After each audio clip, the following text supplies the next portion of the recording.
Tawagin na natin si Gio Robles, nag-uulat mula sa Aurora. Kumusta ang sitwasyon dyan, Gio? Chiki, wala nang babalikan ang mga residenteng nawalan ng tirahan matapos hambalusin ng malalakas na storm surge o daluyong ang ilang coastal community dito sa probinsya ng Aurora sa kasagsagan ng pananalasa ng Super Typhoon Uwan kagabi. Dito nga sa bayan ng Dipakulaw nawasak ang ilang kabahayan na nakatirik sa tabi ng dagat. Dito mismo sa Sitio Ampere sa Barangay Gupa, sa aking kinatatayuan ngayon, Direk, if you don't mind, kung pwede papakita natin sa likuran ko. Imagine natin maraming bahay dito noon na magkakapit-ikit, mga magkakapit-bahay. Pero sa ilang bahay na binasak ng storm surge, ito na lang yung nakikita nyo, yan na lang yung tanging natira ngayon. Itong mga kalat na ito, mga debris, mga kahoy, mga bato, at yung mga pagamitan ng mga residente na inano po ng storm surge o daluyong. Halos wala na nga natira sa mga bahay, karamihan sa mga gamit inanod. Kung may natira man, hindi na mapapakinabangan pa. Karamihan sa mga bahay kasi gawa sa kahoy at light materials. Buhay ng mga residente dito sa Bindag at most especially mga mangingisda po ito kaya gawa sa light materials yung kanilang mga tahanan. Kanina naabutan pa namin ang ilang residente nagbabakasakaling may maisasalba pa sa kanilang mga ari-arian.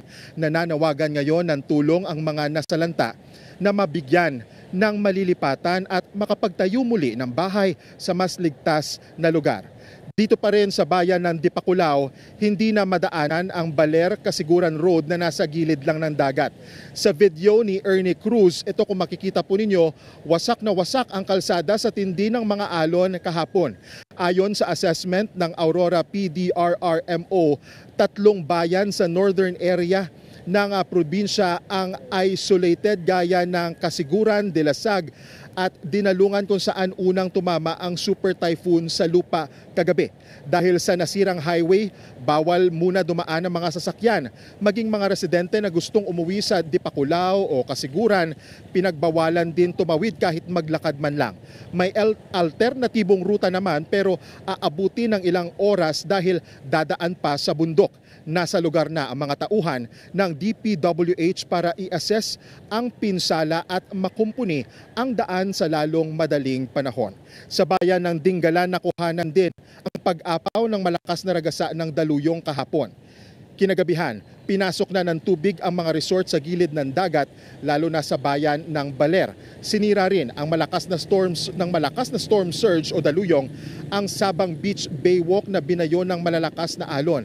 Sa pag-iikot namin kanina, halos matuklap ang ilang konkretong bahagi ng struktura. Bukod dyan, winasak naman ng malakas na hangin ang ilang paaralan sa Kasiguran. Dito pa rin po yan sa probinsya ng Aurora. Sa mga oras po na ito ay pabugso-bugso ang ulan at ang hangin, pero mas mahina na kumpara kagabi. At kanina bago nga tayo umere ay umaraw na. Thankfully, walang napaulat na nasawi, 0 casualty po dito sa probinsya ng Aurora ayon kay Governor Sid Galban. Kahit nakalayo na sa Aurora si Uwan nananatili sa signal number 2 ang probinsya ayon sa huling weather bulletin ng Pag-asa. Muli sa mga kapatid po natin na kakapanood lamang po, itong makikita nyo sa likuran ko, isa na lang po ito, lone o nag-iisang bahay na natira matapos nga pong kumbaga masira, anurin ng storm surge o daluyong sa kasagsagan sa Sitio Ampere sa barangay Buka dito po sa Dipakulaw sa Aurora. Chiki, balik sa'yo. Gio, nakakalungkot yung mga images na pinakita mo, no? At saka yung mga detalye na ibinahagi mo sa amin. Pero dun sa experience naman o sa mga obserbasyon ng mga storm chasers, baka meron mga nagpunta dyan tulad ni Josh Morgerman, ano yung mga naibahagi nila sa'yo?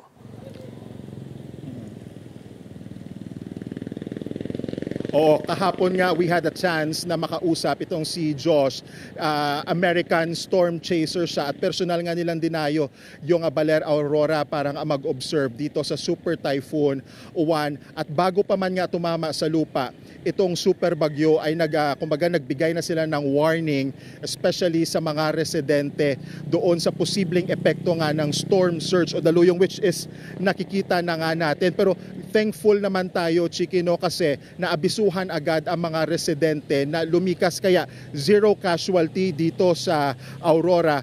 Pero continuous yung assessment ng provincial government ayon nga po kaya Governor Sid Galban. Sa ngayon, Cheryl, sa pakikipag-usap natin kay Galban, anya, malungkot ang Pasko ng mga apektadong residente dito. Prioridad daw nila ngayon na mahanapan ng relocation, makapagbigay ng mga construction materials para makapagsimula ulit yung mga apektadong residente. Ngayon, prioridad din sa mga evacuation center ang pagkain at gamot.